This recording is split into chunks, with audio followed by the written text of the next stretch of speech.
বিগত 15 বছরের ইতিহাস বিজেপিকে দেখা দরকার। একটা বুথে সুপারভাইজার আপনারা রেডি থাকুন, নিয়েছে যাদের তিনতলা বাড়ি তাদের কাছ থেকে টাকা নিয়েছে সেইগুলো নিয়ে আমরা থানায় যাব, জমা দেবো। প্রত্যেকটা বুথে সুপারভাইজার মানুষের আমরা জেল খাটাবো, একদম লিখে রেখে দেবে এটা।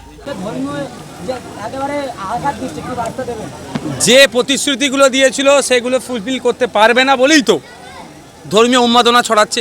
আচ্ছা, একটা দিন ঈদের কমিয়ে দিয়ে মুসলমানদের ক্ষতি করে ফেলবে। যারা দুর্নীতি করেছে ছাড় হবে না, আমরা ঘরের বাইরে রাখা, আমরা সেই নীতিতে অভ্যস্ত নই।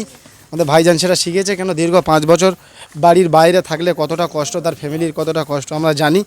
তবে তারা যে চুরি করেছে, তারা যে দুর্নীতি করেছে, গরিব মানুষের ঘরে টাকা নিয়ে যাদের তিনতলা ঘর, যাদের ঘর দিয়েছে, প্রত্যেকটা বুথে সুপারভাইজার আপনারা রেডি থাকুন। আপনাদের বিরুদ্ধে আইনি ব্যবস্থা নেওয়া হবে। কিভাবে জেলের ভাত খাওয়াতে হয় আমাদের কাছে সেই তথ্য আছে। প্রত্যেকটা ঘরের লিস্ট কার কাছ থেকে কত নিয়েছে সবাই আমাদের কাছে জমা দিয়েছে। ইভেন টোটাল ভাঙড়ে প্রত্যেকটা বুথে সুপারভাইজারের এবং সুপারভাইজারের যে নির্দেশ দিয়েছে সবাইকে জেলের ভাত খাওয়াবো, খালি সময়ের অপেক্ষা। যারা এলাকাতে দাপিয়ে বেড়াতো তারা আবার এলাকায় এসে ফের মাস্তানি দেখাচ্ছে, কি বলবেন তাদের বিরুদ্ধে? কি করা হচ্ছে? সময় কারুর দাস না, এটা একবার প্রমাণ আমরা করে দিয়েছি এবং ভাঙড়বাসী করে দিয়েছে। যে যত বড় মোস্তান হোক না কেন, ভাঙড়ে বাজার এখন বার হতে গেলে তার বলে করে বার হতে হচ্ছে। বিশেষ করে আমাদেরও ভয়, তাছাড়াও সবথেকে যেটা প্রশাসনের ভয় ওরা লুকিয়ে বেড়াচ্ছে, যেটা প্রশাসন কখন ওদের ধরে অ্যারেস্ট করবে সেটাই ওদের দেখার বিষয়। আমরা আছি, আমরা প্রত্যেকটা জিনিসের ডকুমেন্টস তৈরি করছি, প্রত্যেকটা বুথের মানুষের কাছে যাচ্ছি, বাড়ি বাড়ি যাদের ঘর দিয়েছে তাদের কাছে কত নিয়েছে, যাদের তিনতলা বাড়ি তাদের কাছ থেকে টাকা নিয়েছে সেইগুলো নিয়ে আমরা থানায় যাব, জমা দেবো। প্রত্যেকটা বুথে সুপারভাইজার মানুষের আমরা জেল খাটাবো, একদম লিখে রেখে দেবে এটা। একদিন দুদিনের বদলে একদিন ছুটি হচ্ছে, কি বলবেন? আমি তো আজকেই বলছিলাম, বিজেপির যে মুসলিম সম্প্রদায় সম্পর্কে যে তাদের ধারণা, সবকা সাথ সবকা বিকাশ বললেও সবকা, কিন্তু মুসলমান সম্প্রদায়কে যে ক্রমশ কোণঠাসা করছে তার একটা উদাহরণ। তবে একটা কথা, বিগত 15 বছরের ইতিহাস বিজেপিকে দেখা দরকার। সেও তৃণমূল এই ধরনের বিভিন্ন ক্ষেত্রে দমন পীড়ন করেছে বলে আজ ইতিহাসের পাতায় ঠাঁই হয়ে গেছে। তো আগামী দিনেও ইতিহাসের পাতায় বিজেপি ঠাঁই হবে।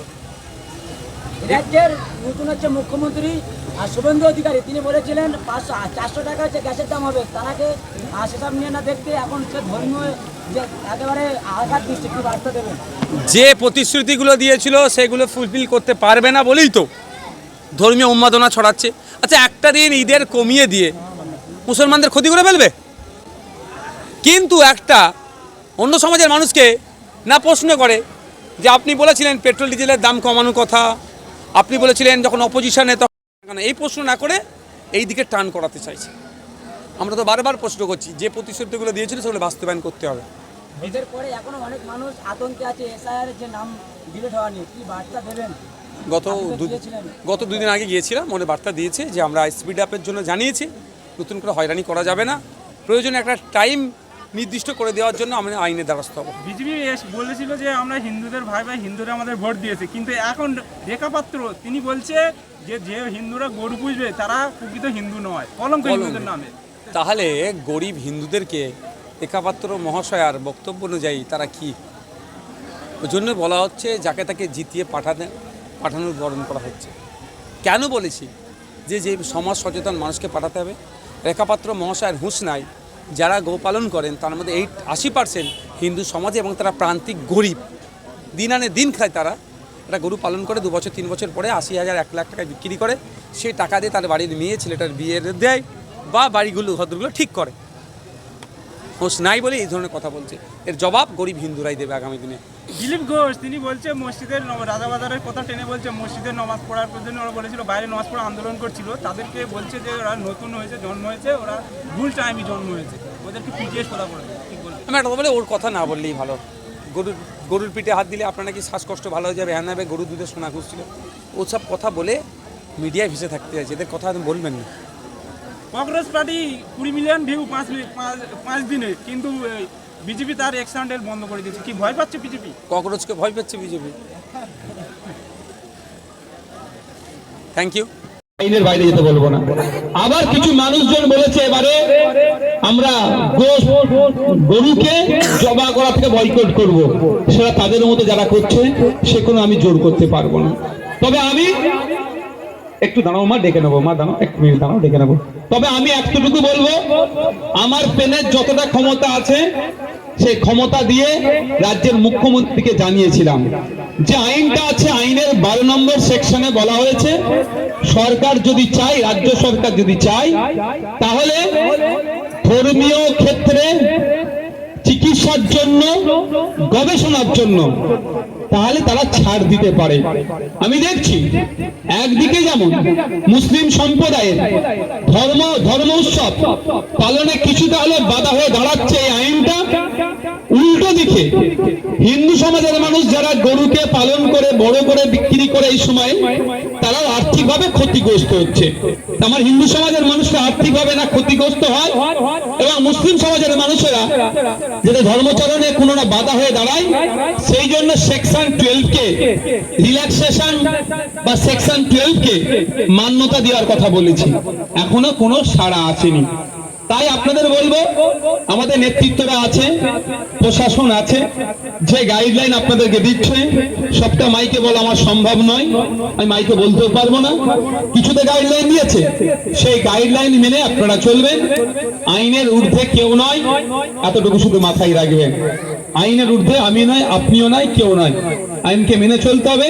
তবে এই আইনকে যে তৈরি করেছে তাকে আমি অসম্মানিত করব না, এতটুকু কথা আজকে বলে যাই। এই এখন কি হচ্ছে যে পশ্চিম বাংলায় 14 বছরের নিচে গরুকে জবা করা যাবে না, কিন্তু পশ্চিম বাংলা থেকে 14 বছরের নিচে জবাই করে বিদেশে পাঠানো যাবে বকলেমে। এটাও আমি বন্ধ করব, তার জন্য কোর্টে যাব। এগুলো আজকে বলে দিলাম। আমি কদিন আগে বলেছিলাম কুরবানির পরে একটা খেলা খেলবো। অনেকে যদি গো হত্যা বন্ধ করতে হয় তাহলে পশ্চিমবাংলার 14 বছরের নিচে উঁচুতে নয়, টোটাল গরুকে জবা করা যাবে না।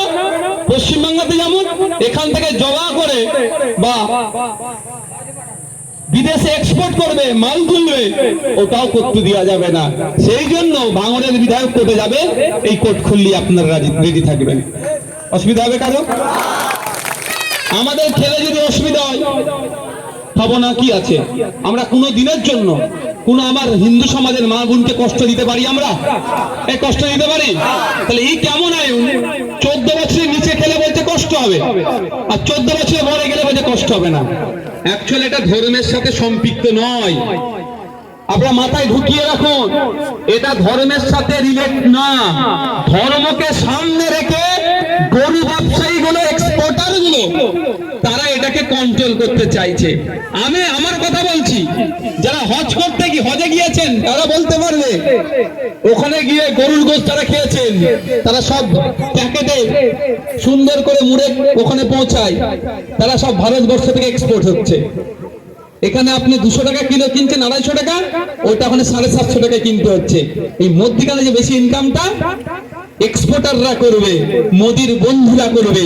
ভোটের সময় মোদিকে যারা টাকা দেবে তাদের জন্য পশ্চিমবাংলা আইন করে আটকাচ্ছে। যখন গরিব হিন্দু মায়েরা বাপেরা আর বিক্রি হবে না, তখন এদের কাছে এসে কি বলবে? 2 লাখ টাকার গরুটাকে বলবে 20,000 দিচ্ছি, দিয়ে দে। ওইখানে 1,80,000 টাকা লাভ করলো, আবার ওই গোশত বিক্রি করবে বিদেশে, ওখানে আবার মাল তুলবে। ওই টাকা থেকে আবার মোদিদেরকে, বিজেপিকে আবার ইলেকট্রাল বন্ডের নামে হাজার হাজার কোটি টাকা দেবে, তোরা পার্টি করো। এই হচ্ছে ব্যাপার। ধর্মকে সামনে রেখে এই খেলাটা খেলছে। তো এই খেলাটা খেলা বন্ধ করতে হবে না, নাই বলেন? এবারে যারা বয়কট করেছে তাদেরকেও স্বাগত জানাবো। আমি মুখ্যমন্ত্রীকে চিঠি করেছি, মুখ্যমন্ত্রী যদি আমাদের ডাকে সাড়া দেয় সেটাকেও স্বাগত জানাবো। যেটা করবে সেটাতেই আমরা স্বাগত, যে যেটা করবে তাতেই স্বাগত। কিন্তু ভোট মিটে যাক, এই গরমের ছুটিটা কোর্টে পড়েছে, মিটে যাক। আমিও একটা খেলা খেলবো, আমিও মামলা করব। টোটাল গো হত্যা বন্ধ, 14 বছরের নিচে উঁচুতে নয়, আর জবাই করে বিদেশে পাঠাতেও নয়। এখানকার গরু এখানে থাকে।